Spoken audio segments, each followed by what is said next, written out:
ఎప్పటికప్పుడు తాజా వార్తలను అందిస్తున్న ఏపీ పవర్ న్యూస్ కు స్వాగతం.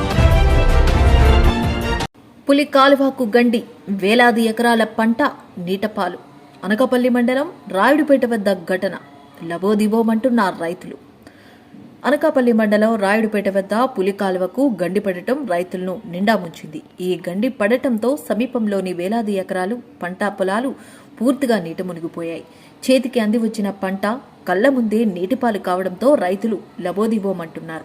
లక్షలాది రూపాయలు పెట్టుబడి పెట్టి రాత్రింబవళ్లు కష్టపడి పండించిన పంట ఇప్పుడు గండి కారణంగా పూర్తిగా దెబ్బతిందని ఆవేదన వ్యక్తం చేస్తున్నారు. ముఖ్యంగా వరి, చెరుకు లేదా అక్కడ పండే ప్రధాన పంట పొలాలు నీటిమట్టం అయ్యాయని వాపోయారు. ఈ ఘటనపై అధికారులు తక్షణమే స్పందించాలని రైతులు కోరుతున్నారు. గండిపడిన ప్రాంతాన్ని పరిశీలించి నీట మునిగిన పంట పొలాలను గుర్తించి నష్ట తీవ్రతను అంచనా వేయాలని డిమాండ్ చేస్తున్నారు. ప్రభుత్వం తమను ఆదుకుని నష్టపరిహారం అందించి తమ కుటుంబాలను నిలబెట్టాలని రైతాంగం విజ్ఞప్తి చేస్తోంది. తక్షణమే కాలువ గండిని పూడ్చివేసి మిగిలిన పొలాలకైనా నష్టం జరగకుండా చూడాలని కోరుతున్నారు.